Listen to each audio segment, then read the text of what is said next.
Boston, it's on everybody's mind. And that question is are we safe? I should mention, I learned just a little while ago, for those of you who are following these programs on your mobile phone applications, the description of this panel is no longer there. And that is because it's been declared top secret, so we had to take it off. Some of the complexity about the question, of course, is due to just time, place, and comparison. You know, safe compared to where, safe compared to when, and some of the complexity is due to the difference between the perception and emotion, you know, what fear we have about our security, and the physical reality of just how safe we are. Some things may in fact be quite safe, but we're fearful of them. We all know many people who don't like to fly, yet they have no problem driving to the airport, which is a much more dangerous kind of activity. And of course, there are, and we'll be talking about these, I hope, the trade-offs that inevitably exist between safety and liberty. Trade-offs really relating to the kind of society that we want to live in. We might be a lot safer in the physical sense, of course, if we had armed guards at every corner and in every schoolyard, and metal detectors at every entrance, and cameras everywhere, and all of our communications intercepted. But I don't think any of us would want to live in a society like that. But there are those trade-offs, and I think at different times we as a country come to different points on that spectrum. How much freedom, how much liberty are we willing to give up for certain degrees of security? And finally, of course, we will be discussing the objective question, if we can be objective about it, how safe are we now as Americans? A dozen years after 9/11, 10 years after the Department of Homeland Security was created. We have a fabulous panel to discuss these issues. Mike McConnell is vice chair of Booz Allen Hamilton, leads its cyber business, and of course from 2007 to 2009, he was the US Director of National Intelligence. And before that, a career including leading positions in Navy intelligence, and of course as Director of the National Security Agency, NSA. He has twice received the nation's very highest honor for activity in the intelligence arena, and proudly has received that honor both from a Democratic president, President Clinton, and from President George W. Bush. Jane Harman, CEO of the Woodrow Wilson Center, while in Congress for 9 terms. She served, I think, on all the major security committees, and has traveled on congressional fact-finding missions, I think, to just about every unsafe place on the planet. So she certainly knows what safety is and is not. She's a widely respected expert at the nexus of security and policy, and finally, she is a trustee of the Aspen Institute, so delighted to have her with us. And with Mike, I think we're, in addition to his extraordinary personal perspective on these issues, we also have the perspective of the executive branch and its role in these issues. And with Jane, of course, not only her personal perspective, but that of a legislator. James Fallows is the national correspondent for our partner in presenting the Ideas Festival every year, and he's been our partner every year here presenting the Ideas Festival, so is very familiar to all of you. He's perennially a favorite of our audience for his perspectives, not just national perspectives, but global perspectives. He's reported extensively from overseas, and unlike some reporters who spend short periods of time overseas, he and his wife have actually lived for extensive period of time in countries that he reports from.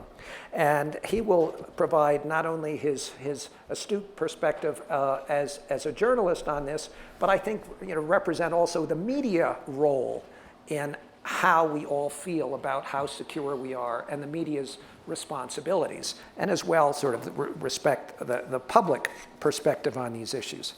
If I can, maybe I'd like to start with you, Jane, from a policy perspective. Congress has taken many steps in the last decade relating to this question. The Patriot Act, Foreign Intelligence Surveillance Act, the Protect America Act, others, many others. The Department of Homeland Security is a decade old. So I wonder if you could just start by telling us how well you think they have worked and whether they've made us safer. Do we have the right overall strategy for this challenge? Thank you, Elliot. It's very nice to see my former brother-in-arms, Mike, here, and many of you in the audience whom I've worked with closely for all these years. I also want to give a shout-out to one of the programs here, the Citizen Artist Program, if any of you have been to these things. But there was one this morning, which I think was, bar none, the most moving thing I've ever been to at the Aspen Institute. And it included a veteran Marine who had both legs blown off by an IED in Afghanistan, and who is now part of a group at Walter Reed that makes beautiful music. And of course, Yo-Yo Ma playing the cello would help anybody, but he was singing. And we have to think about veterans as part of any answer to are we safe? The people who have put their lives on the line for us, especially people like this Lieutenant Colonel, yeah, it was remarkable. And for those of you who weren't there, I'm sure the video of it will be contagious and go viral, and it'll be on our website. It was really quite moving, not just musically, but patriotically. It was really terrific. My microphone has just moved up. Am I now more vocal? Okay. So Congress, both panelists here asked me if I missed Congress. Actually, Mike said I had to go back. And my version is I escaped from the asylum. So that's a kind of overview. But actually, Congress's role in crafting some security measures that have made us safer is a good one. Some of you may be stunned to hear this, but I actually believe it. And of course, I'm totally objective since I played a major role in this. But I was there on 9/11 walking toward the Capitol of the United States when I got news about the two planes hitting the trade towers, and guess what Congress did? We closed the Capitol and evacuated all the buildings. Huge mistake. On a day when America was so vulnerable, we thought about protecting ourselves first. And that was a bad story. Later that day, the buildings were reopened. We stood hand in hand. This really happened. You can check it out, and sang God Bless America. But since then, Congress, by and large, has played a pretty constructive role here. The reason that Mike McConnell was the Director of National Intelligence is that Congress reorganized our intelligence community in 2004 and created this office, which is a joint command over 16 intelligence agencies, the point of which was to try to improve the way we do intelligence so we could connect the dots. And the DNI's responsibility is to do that, is to leverage the strength of the different intelligence agencies and build one, hopefully, accurate picture of what our future and what the threats against America are. So that was positive, and I believe. And intelligence reform is a work in progress, but I think as we go through the years, current Director Jim Clapper is doing a very good job. Of course, I serve on his advisory committee, so again, I'm totally objective. But by and large, that's worked well. We also insisted that one of the programs that's now fully disclosed, this terrorist surveillance program, which was first implemented by the Bush administration outside of the law, the Foreign Intelligence Surveillance Act, be brought under FISA. And FISA was amended in 2008. Congress was involved to create safeguards around how this law works. Some of you may disagree with it, and I think we should have a public debate about whether we need this kind of collection of metadata, both for telephone calls and emails and other forms of communication. But I believe something that's now been disclosed, which is that this collection of stuff has thwarted a large number of attacks against our country. And when you look at it, at least the way I add, there have been 5 small-scale attacks that have had some foreign nexus. The Boston bomber episode might go in that package, but there have been 53 or more that have been thwarted. So let me say, so I think that works pretty well. But finally, let me say this. There is no such thing as 100% security. It is impossible, and everyone should understand this and become more resilient, the way the Israelis are. General Amos Yadlin is in the audience, and he's speaking tomorrow. Show up and listen to him. He knows a lot of stuff.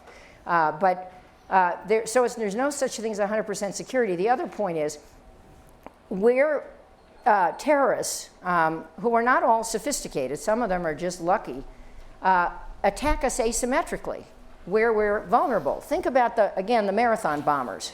They got lucky. They were able to build crude bombs that worked based on internet materials and maybe some training in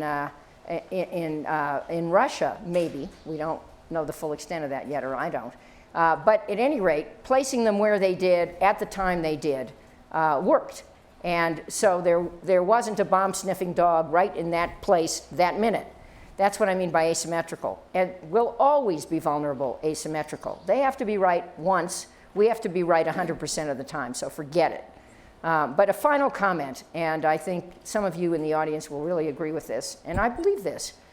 Security is about more than just physical security. It is also about our way of life. And we always have to ask, is our way of life secure? Is our Constitution secure?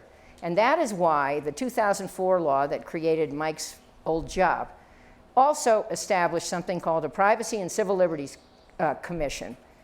Committee or board, which was designed to be inside the executive branch, monitoring what rules and regulations we put in place, so that on the front end, we weren't balancing privacy against security, we were building in both.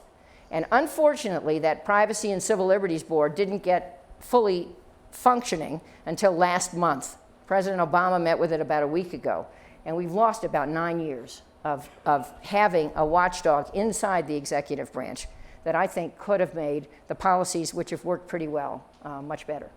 Thank you, Jane.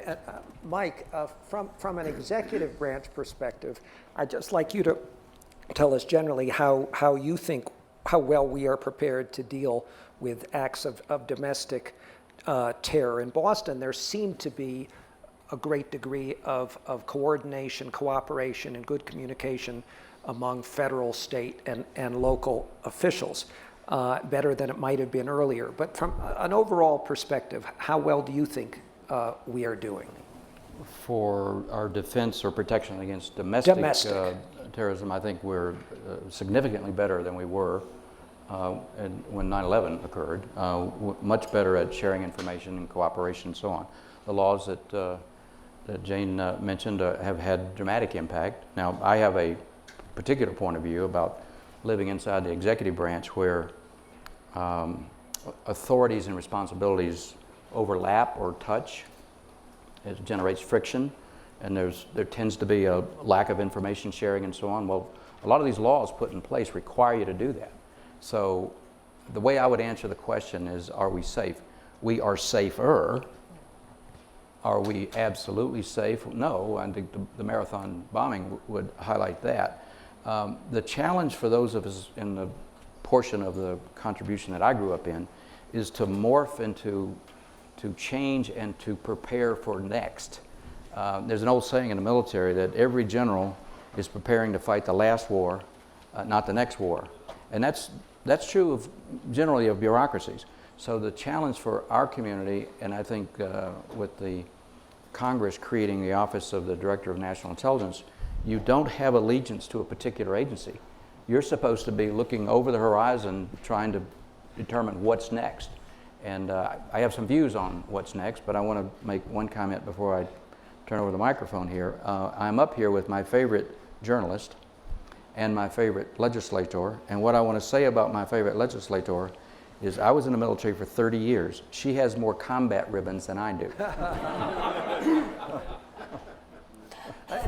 Let's move to Mike's favorite journalist.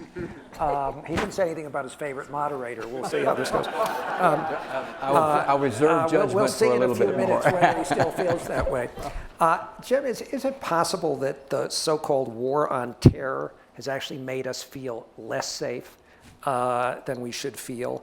And might it be, as I said, 12 years after 9/11, 10 years after Homeland Security Department, that we think of domestic terrorism the way we think of crime?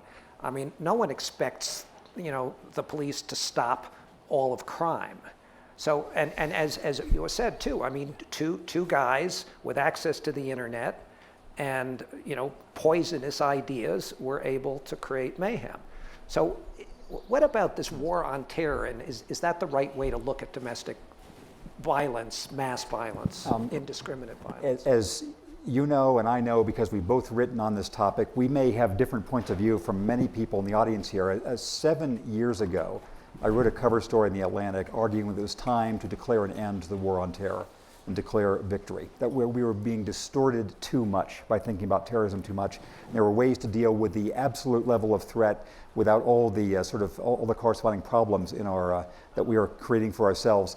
I was thinking of 2 anecdotal illustrations of this. I mean, ways to illustrate there's no objective way to talk about whether you're safe or not.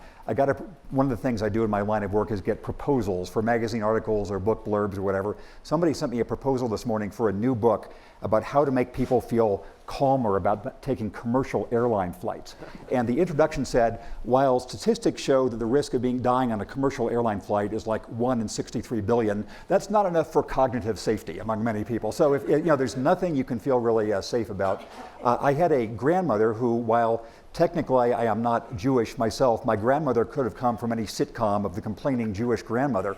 And whenever you asked her, Wait a minute. I'm just saying that whenever you asked her how she was doing, the line would be, oh, well, not quite so bad today.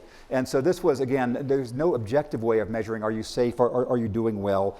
But I would argue that a principle that all students of terrorism over the decades and centuries have observed, which is the damage is not the attack, it's the reaction it provokes. That we've found ways to make that, that we have walked into that by magnifying the effect of terrorism, magnifying the fear we feel internally.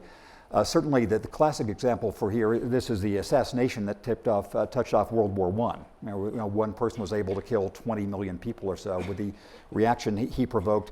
I would argue that even the 9/11 attacks, which were a hideous act of destruction on our land, were more damaging to the U.S. through the reaction than the event itself, the reaction of the subsequent 10 years of warfare that we decided to undertake. And so therefore, I think the task of becoming resilient, as my favorite congressman from California, Jane Harman, said, is that involves deciding to dampen down and minimize the attacks that will continue to occur. And I think the news media have been guilty of ramping everything up, and the political establishment has been too. So if the news media and the political establishment could make us, could thicken our skin, people are going to be killed in car crashes while we're here. They'll be killed in murders while we're here. We're not going to talk about them. Somebody will be killed in a terrorist attack in the next year, and we should not go crazy about it.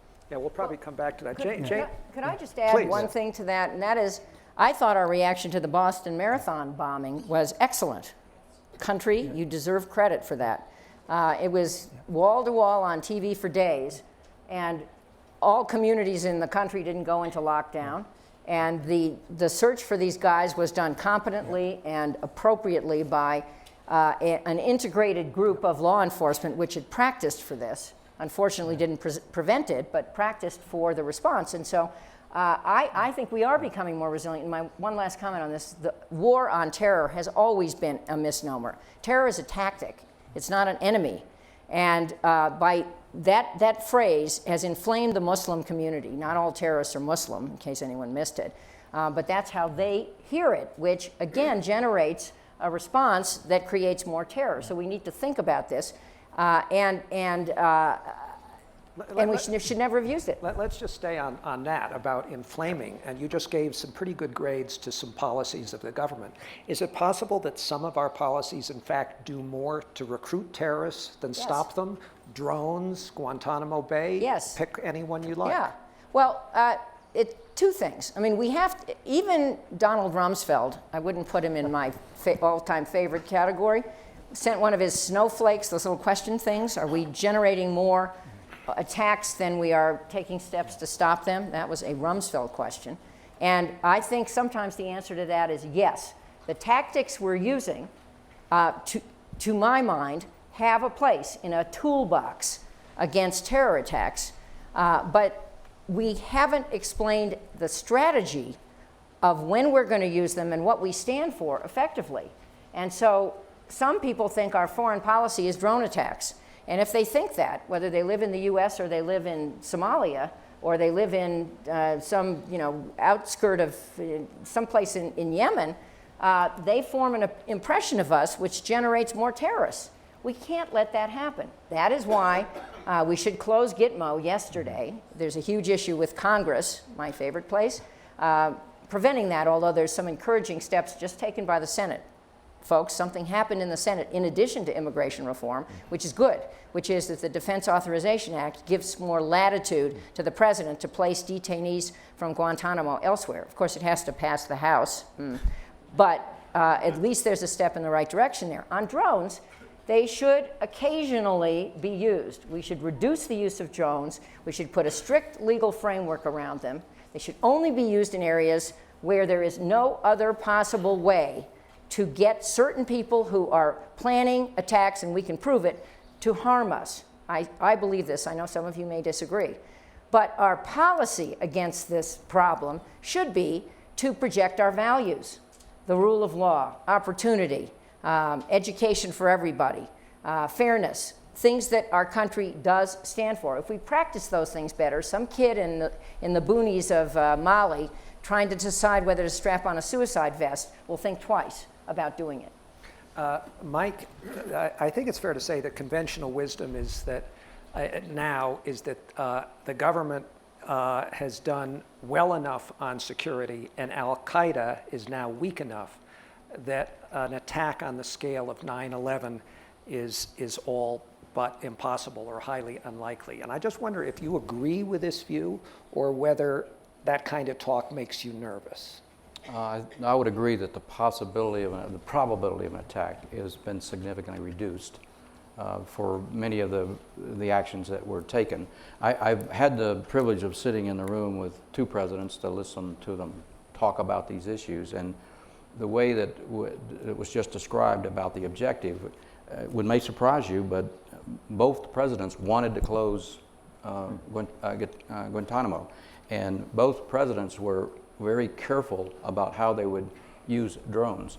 The objective, I think supported by the vast majority of American people, is we wanted to bring Osama bin Laden to justice. That was the mission that was handed to me when I came in, to sort of coordinate the community to make sure we could do that. It took us a long time, but we did it. So the question now, we're a democratic society. We have values. We believe in human rights. We believe in the safety and security of our population. So the leadership is going to reflect the attitude of this country. So if we want to do it the way it was just described, then we have to be forceful with our representatives and our senators and whoever we send to the White House that this is the way we want to see it evolve. Jim, I want to come back to you, and you talked about the responsibility of the media and leaders, and I want to talk about a different aspect about the responsibility of the media, and that is what the responsibility is, if at all, to keep national security information secret when leakers hand it to you on a silver platter. And I wonder, would The Atlantic have published as The Guardian did? Let me first explain that the general approach and then the specific case. Whenever there is classified or sensitive information that as a journalist you receive, there's always a trade-off that's involved here. And let's use one extreme. Suppose somebody gave you information about the Osama bin Laden raid, an hour, 24 hours before it happened, 6 hours before it happened. The harm you could do by publishing that information, you would know, would vastly outweigh the good you might do in transparency. Because there always is harm if there are real-time operations, and so every test case in the ethics classes for journalism, yes, they exist, involves, who are you hurting by publishing this information? So we do recognize that there is harm to somebody that when you're revealing a secret. Usually things are secret for some kind of reason. Maybe a bogus reason, but there's some reason why it originally was secret. On the other end of the spectrum, you have things where you think there is some public value by making the information known. When I was still in college, working on the college newspaper, there was this guy who showed up in the hanging around with the students in the upstairs loft of the newspaper room, and he had this gigantic stack of papers that he wanted help photocopying because it was a big problem to do. That was Daniel Ellsberg. And so, and the argument, the government at that time was dead set against him, having the Pentagon Papers. You recall the Supreme Court case, but it seemed to me then and now that the benefit in making that information known far outweighed the damage to ongoing operations in Vietnam or whatever the Vietnamese or the Soviets or the Chinese might know about U.S. intentions.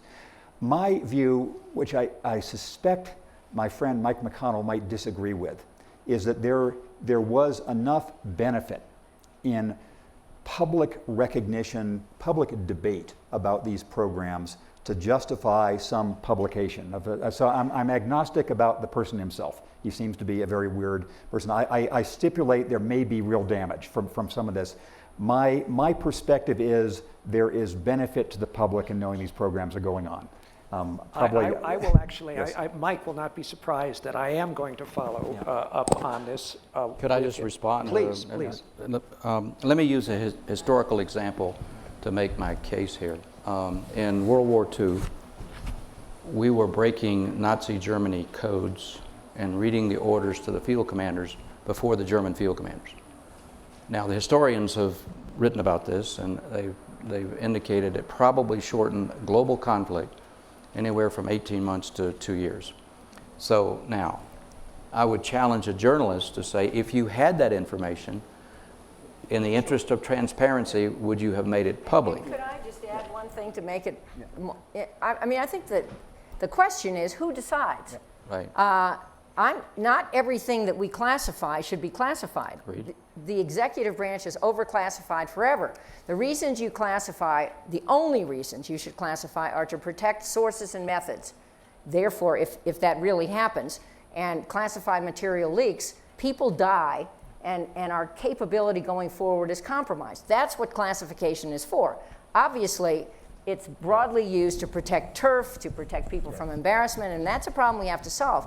But I would just put something out there before Jim answers, and that is, it leaked that Osama bin Laden, about 10 years before we got him, was using an Intelsat phone, a Thuraya phone, so, the satellite phone. Which we could follow him as which he moved we- around. Who leaked that, wasn't it?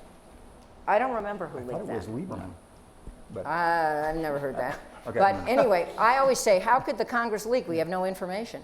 But I don't know who leaked it. But I have anyway, a response to that, but I'll hold it. So it was published that he was using a cell phone that we were able to track. What did he do? He stopped using cell phones and started using couriers, and nobody has missed how long it took to find the guy through the courier or the chain of couriers. And so we lost a lot of capability, and I feel the same way about the Stuxnet virus. Won't disclose who was doing that, but it's certainly been in the press that happened. I think that has compromised our capability to interfere with and slow down the development of nuclear weapons by countries that I believe threaten our allies and us. So bad that that's been in the press, and on this leak, again, it was in the press 7 years ago. These programs, all the folks who are saying, I'm shocked, I didn't know. This was in the press in 2005 and 2006, and it caused Congress, that was when it occurred to some of us, that the administration wasn't following FISA, to amend FISA to bring all of this stuff under strict safeguards with a federal court reviewing this stuff and Congress being more fully Jim, do you mind informed. a comment before I go back to Mike? Sure. So I will comment on 3 brief planes. Point 1, I certainly agree with Mike's proposition. There are times when they're of operational sensitivity. Of course, the press in most nations will recognize the importance of guarding information. In World War II, I'm sure there are people in the press of both the U.S. and the U.K. who understood the Coventry bombing, where Churchill allowed Coventry to be bombed rather than revealed they'd broken the German code. Same with Yamamoto and his codes with Japan. I wrote a book called Breaking the News, in which one part was about whether an American news unit in Vietnam that saw an American platoon about to be ambushed, would they have any duty to warn them or not? So I think people in the press, even in the press, we recognize this. Point 2 would be to say, yes, when it comes to information surveillance, we recognize the concept with Stuxnet, with the Osama bin Laden leak, that changed behavior. I think the belief in the press is that most of these leaks actually come they are usually voluntarily given either by executive branch or legislative branch people. That's, as you probably know too. In this, now if we come to the instant case of this guy Snowden, whose motives we don't know, the benefit, so the harm is knowledge that information broadly is being collected more than many people recognized. It seemed to me that every spy movie, spy thriller, and documentary over the past 10 years has turned on this basic plot point. You don't use cell phones. You know, Osama bin Laden lived in a compound because they knew that something like this was happening, and yet the public wasn't debating the actual programs because they weren't brought to attention. The president has said it's good we're having this debate. We wouldn't have it without this episode, it seems to me. Let me just go back to Mike. Obviously, I know you can't talk about the Snowden investigation itself, but what about the debate that his actions have sparked about security and privacy? And do you think where do you think that'll take us as a nation? And might there be changes coming from this debate that are actually good? Well, let me answer by saying I think the debate is good. Now, let me give you a sort of a simplistic way, at least I think about this, and I'm going to go to the Constitution of the United States. 3 articles. There are only 3 articles to the Constitution. First is a Congress, 2 basic jobs: raise money, appropriate money, and then tell us how we can spend it. That's the basic job of Congress. The Article 2 is the president. First responsibility is protect the United States, its interests, its citizens, and its allies. And the 3rd article is for the judicial branch. So when I was asked to come back as DNI, probably no one would be aware in this room, I tried to amend FISA as the director of the National Security Agency in 1992. Now the reason I did is because the guy relieved tried to relieve it and to revive it and improve it in 1988 because it was out of date. I mean, technology had passed it by. It was tried a couple of other times. So when I came into the government, I had guilty knowledge that we have to change this law. Here's the circumstance. A terrorist in Pakistan, this is real, a terrorist in Pakistan coordinating with a terrorist in Turkey to blow up a U.S. facility in Germany, foreigner to a place in a foreign country, and where the only place my community had access was in the United States. And the reason is most communications flow through the United States. The law said I had to have a warrant. Now, those terrorists have 100 email accounts.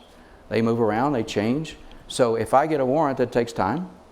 It takes people off the job to write up the warrant. So what I pleaded with the Congress to do, which my colleague here helped me do, was let's change the law to say as long as we're collecting foreign intelligence, it's appropriate regardless of where or how we intercept it. That was the basic change in FISA. So you ask me, should people know?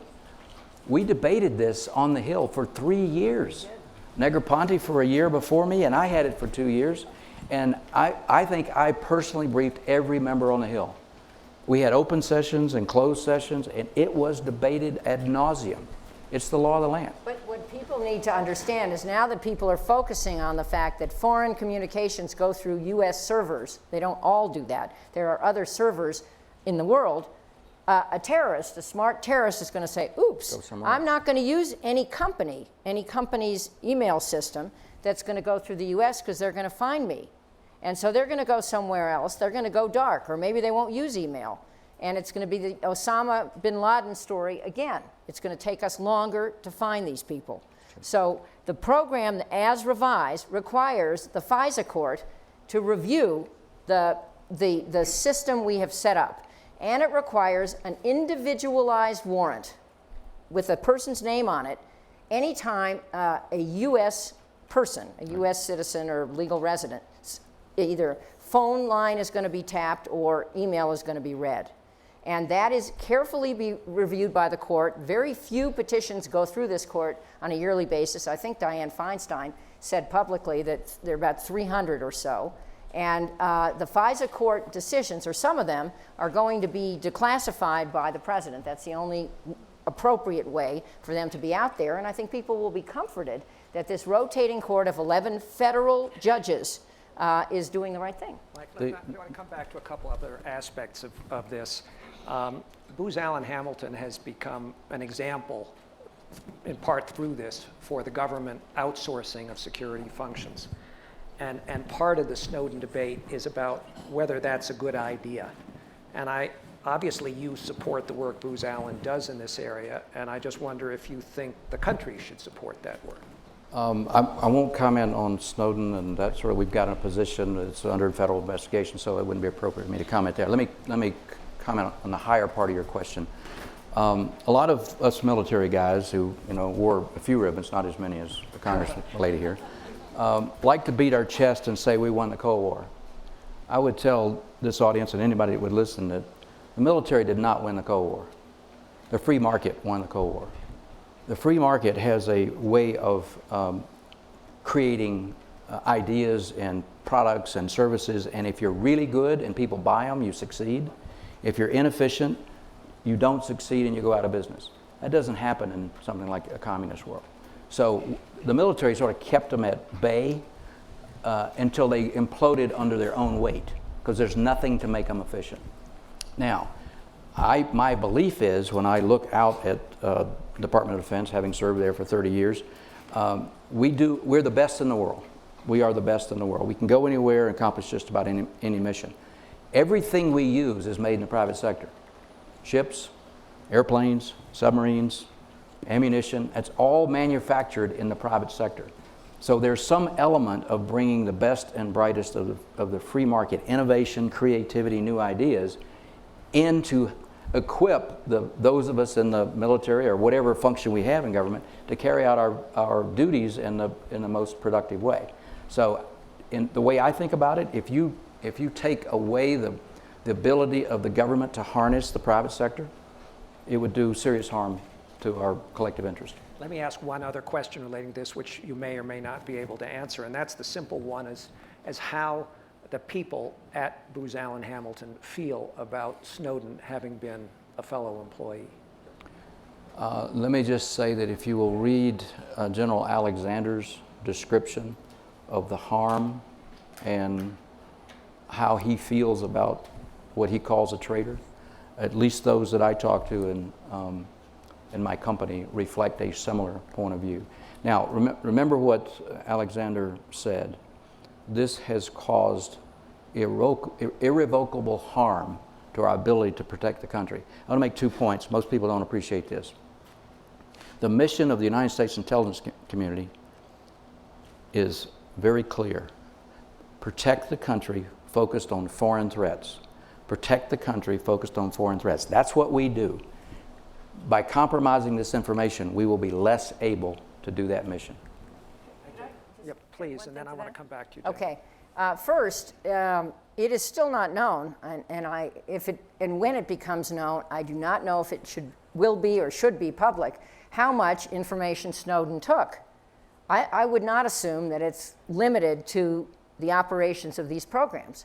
If he really had, as reported in the press, a thumb drive, and he moved to Booz Allen for the purpose of having an environment where he believed he could more easily extract classified information, and if, let's just imagine, that information has now been fully shared because they required it for him to stay alive with, I'm speculating, with the Chinese and the Russians, this is a potential catastrophe. So wrap your heads around that. I think one thing that should be fixed, Mike, you make a point about the private sector's role in our defense, but the clearance system that we have for secret and top secret clearances is broken. It's a 19th century model. It's ridiculously labor intensive.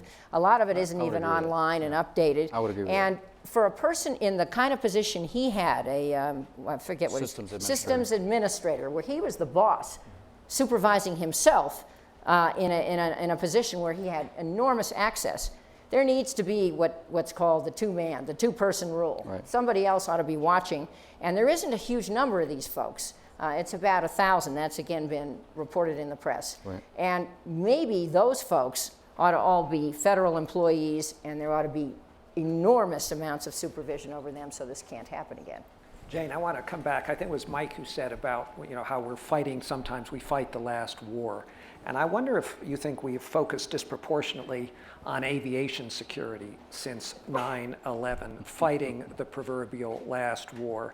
And by contrast, and we're talking about how safe we are, how safe are we by way of contrast at our seaports, mass transit, stadiums, theaters, soft targets. Are we still fighting the last war as we go through all those screens at the airports? Well, the TSA process is analog. You all know that, and those little boxes are sometimes ridiculous.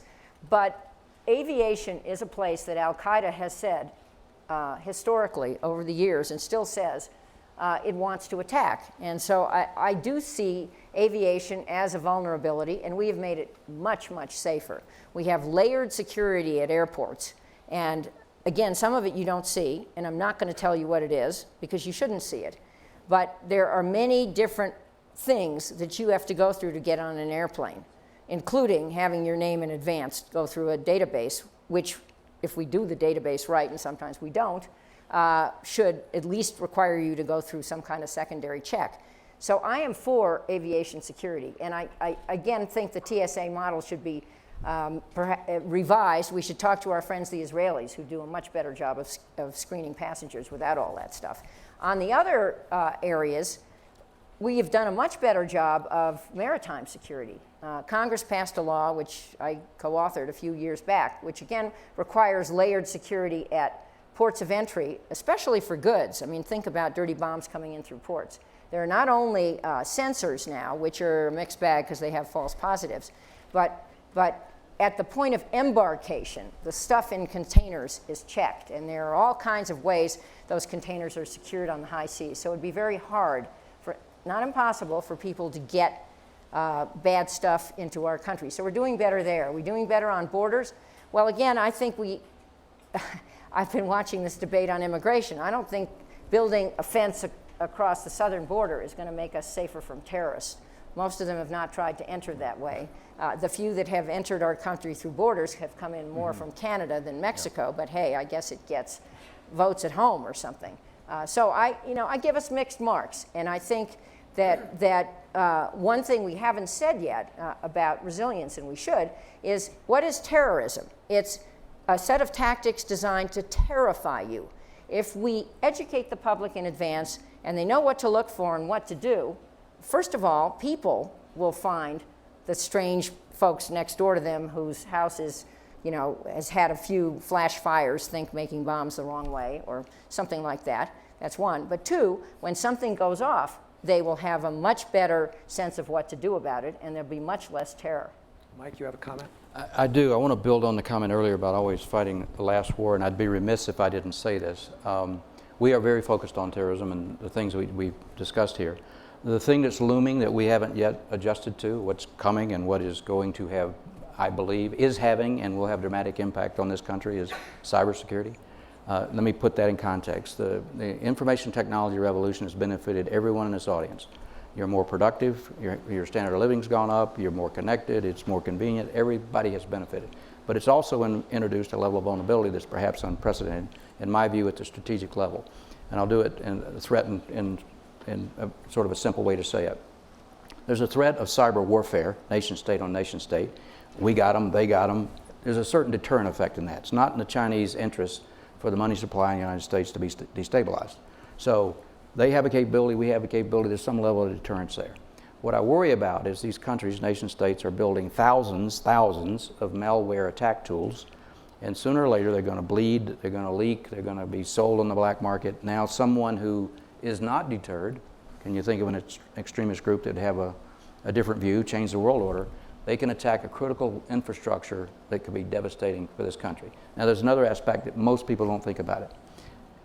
We are being literally raped of our intellectual property at the terabit level on a daily basis. There isn't a corporation, a government entity, there's nothing in this country that has not been penetrated by Chinese hackers for the purpose of extracting information, research and development, intellectual property, source code, next business plan. That's the thing that's slowly happening to us. And you know the old story about the frog. You put the frog in hot water, he jumps out. You put him in cold water and slowly boil him, you cook him. Well, we're being cooked.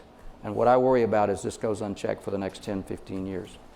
We're going to have questions from... Go ahead, Jim. So Point one, the frog is a great motive.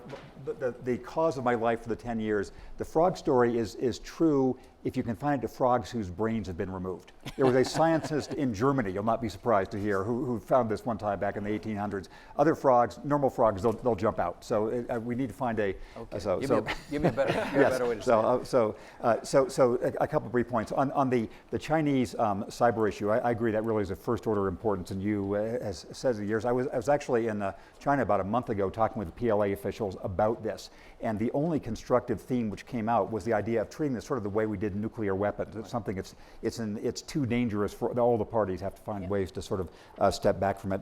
One other thing to say about resilience, I think, is a tendency of the news media to exaggerate any threat that's there. Cable news discovered long ago that if there wasn't a crime, a murder in your town or a tornado, there's a murder someplace else. And so to keep people riveted to the screen, it's this constant alarm mentality, and that's the part of this whole syndrome the media can reduce. I agree, but one more thing to add to Mike's scary picture of cyber attacks, and that is it's not always nation state on nation state.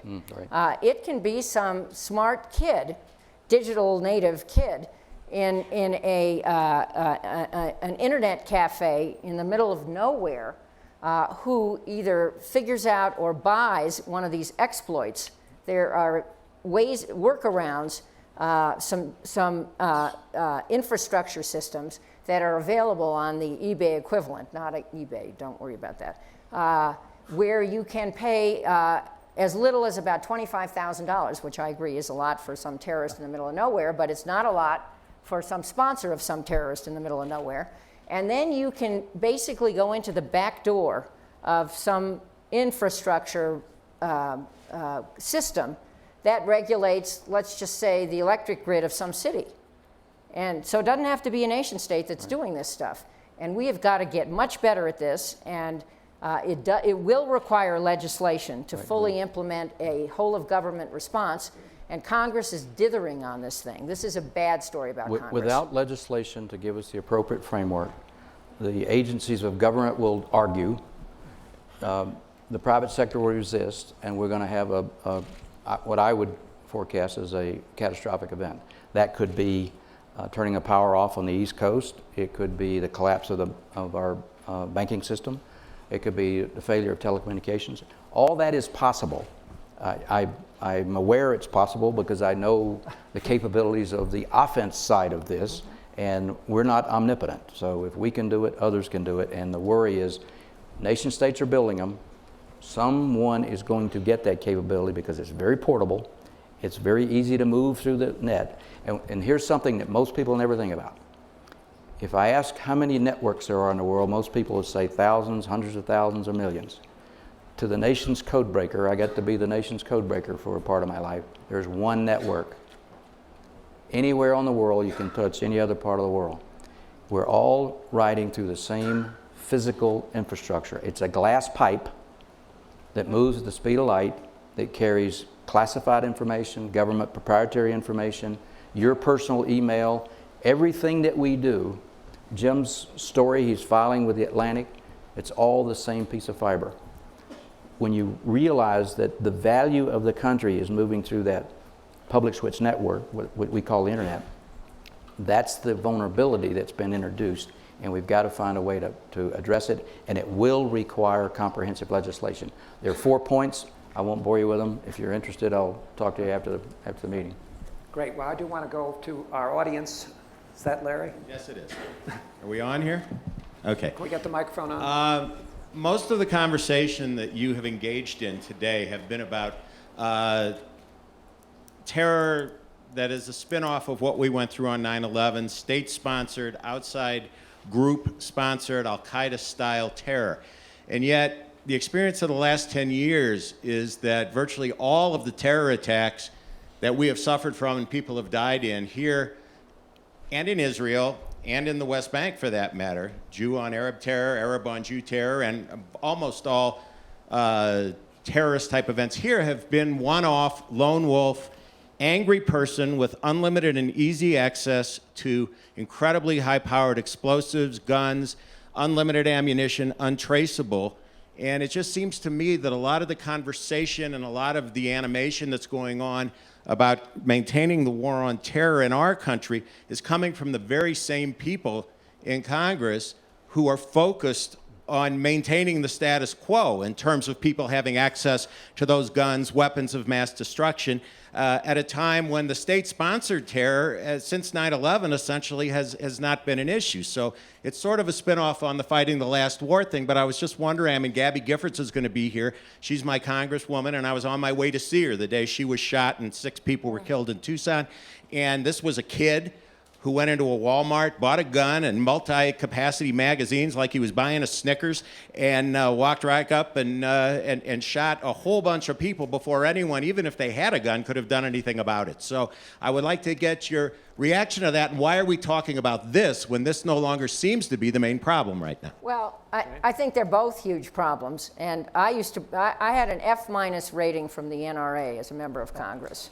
It's the only F- I ever got in my life. And I think easy access to guns and explosives is a bad thing. Fortunately, the explosives part is being reduced. It is very hard to buy the right kind of explosives to build a fertilizer bomb like Timothy McVeigh used in the last century to take down an office building in Oklahoma.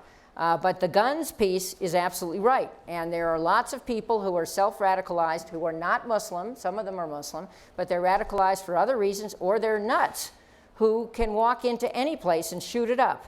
And that is, to me, completely unacceptable. And it was a tragedy when Congress punted on the easiest piece of legislation it could have passed to reduce gun violence. We don't need to talk about gun control, which scares people to death. I'm not against talking about it. But reducing gun violence does require, it seems to me, having a database of people who shouldn't own guns. Next question.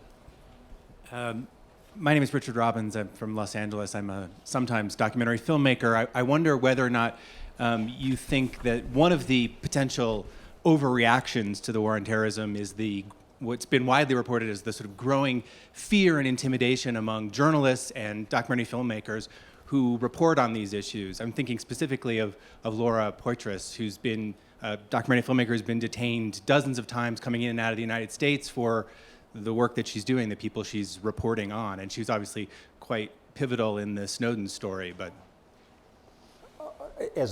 I'll use the journalist angle of this to make a broader argument. I think among the harms the United States has done to itself by overreaction of the past now 12 years since 9/11 attacks has been closing in, becoming fearful, closing the gates. In my view, having lived outside the United States a lot of my life, the only strategic advantage we have over the rest of the world in the long run is our openness and our ability to absorb the world's talent, that we can have an outsized share of the creativity, the energy, the ingenuity of the world. And especially in the 2 or 3 years after 9/11, there was this hunkering down. You saw it in exchange programs, you saw it everywhere, and you still see it in some cases. Like there are some scholars and journalists who, in my view, are unjustly prevented from coming in. So I would hope that as part of the recovery of some balance and resilience as the years go on, and as the President gave a speech a couple of months ago saying it was time to declare an end to the war on terror, that we'll find ways to open up in that sense too.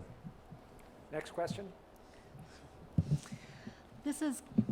Can you hear me? Yes. Hi, Ellen Sabin. This might be a little Pollyanna and very broad, but obviously prevention is always better than solving a problem after it happens. And I'm curious if there are any examples that any of you can give us of successful efforts, programs on trying to reduce people, to become terrorists, reduce the likelihood, reduce the efforts, if there's anything successful that's going on. I will give, I am the least expert person on this, so I will start.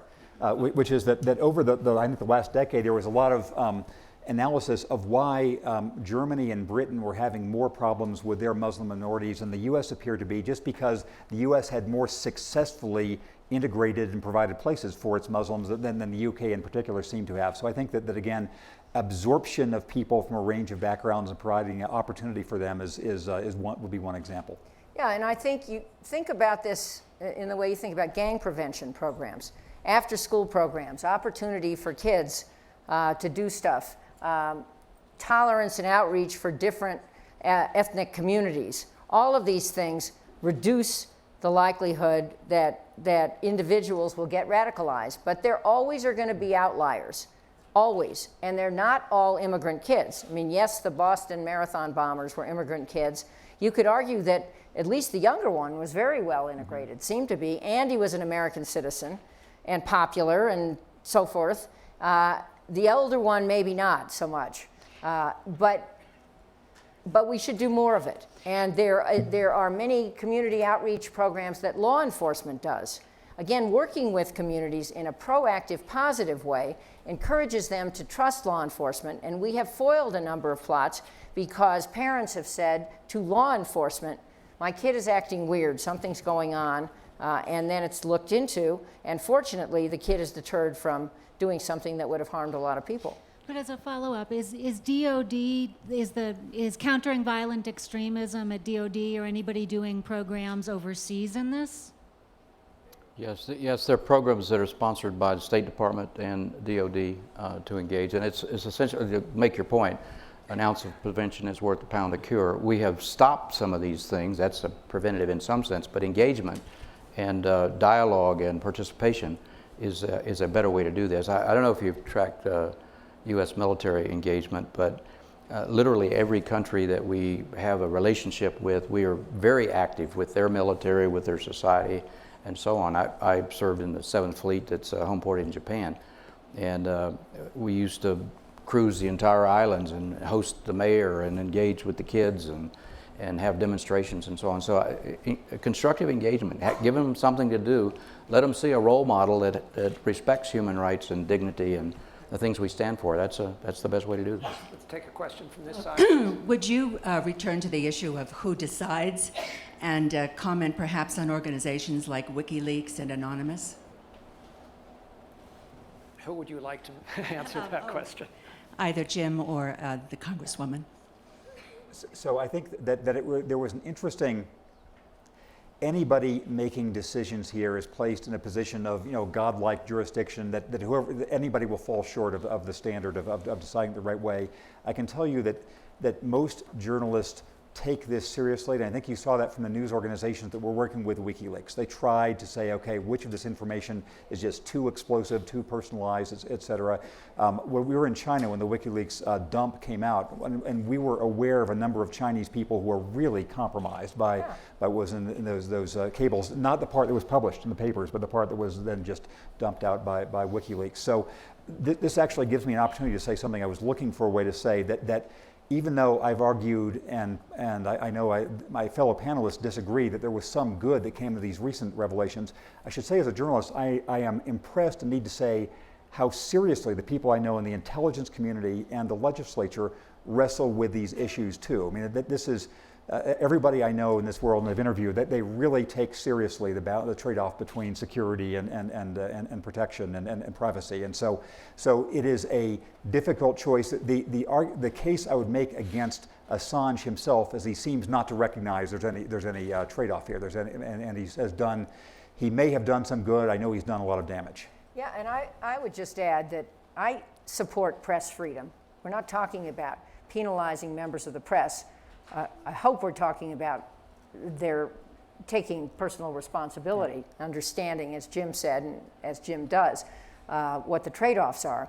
But for leakers, let's understand there are whistleblower laws. There are channels where you can, 0 minutes remaining, where you can properly complain. I would give high marks to Ron Wyden and Mark Udall, both senators, who strongly disagreed with the contours of these programs that have now been disclosed by Snowden and were disclosed 7 years ago, by the way. But anyway, they strongly disagreed, and they publicly said we have some strong objection to some stuff that's going on, which they didn't describe. Inside Congress, they made a big case for why these laws should be narrowed. That's the right way to do it. That's the responsible way to do it. And by the way, in the WikiLeaks database, there are names and contact information of people our diplomats were talking to in foreign countries, which made those people direct targets of folks in their countries who don't like what the U.S. is doing.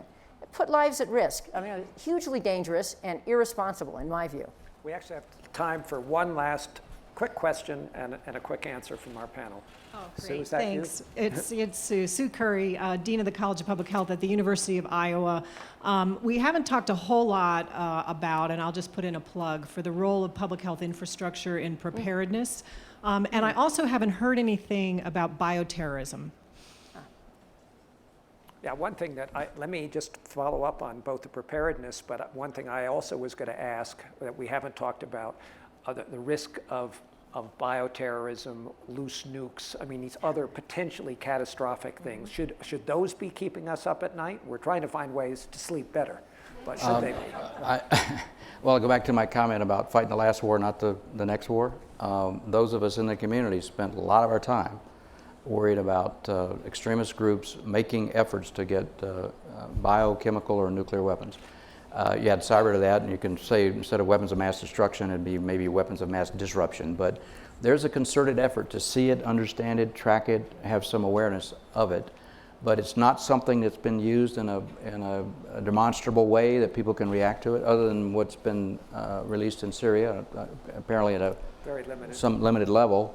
But that is a huge, huge problem. With the right kind of bioweapon, you could do significant damage. Let me give you just a quick anecdote.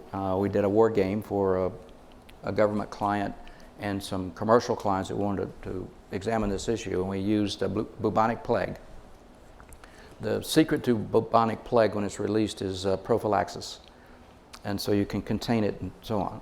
Well, we had the war game, and we stimulated the process by causing bubonic plague to be released in two places, a military event in Norfolk, Virginia, and a sporting event up in Detroit between the Canadians and the U.S.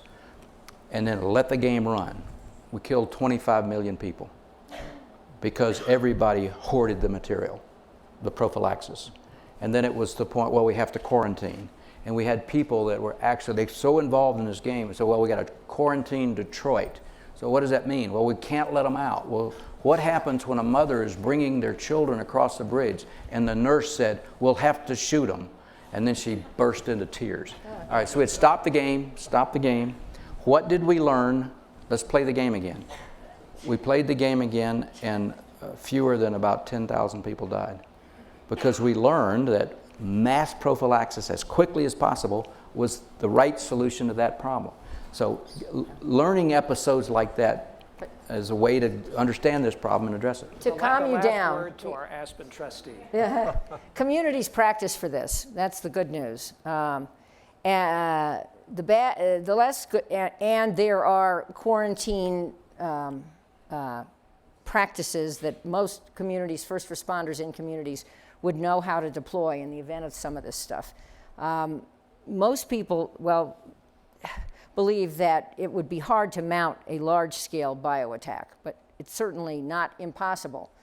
It's also possible to make dirty bombs from materials already in the United States. Let's understand, it's not just catching nuclear materials outside, and I'm not going to make some suggestions of what somebody could do because I don't want to put any good ideas out there for bad guys. We're out of time. But so you can okay, we're out of time. But No, but to do that. The last point is a lot of this, in terms of putting vaccines in appropriate places, vaccinating people against things that could happen.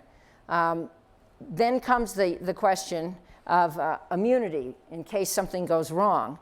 And Congress has punted every time it has considered legislation that would protect those who are trying to protect us in advance of possible attacks. So if we're closing on a really cheery note, the United States Congress, I would like people to think that it has done a lot of things after 9/11 right, but there is a huge unfinished agenda, and it's up to all of you to bug your members of Congress mercilessly to solve these problems rather than just point fingers. Mike, please. A cheerier note, you're living in the safest nation on earth, the safest nation in the history of the world. And the reason it works is because of dialogue like this and citizens who vote, who make those congressmen do the right stuff. And so engagement and dialogue is how we say where we are with the right values, and we are the shining example to the rest of the world. A wonderful way to end. Thank you, Ken.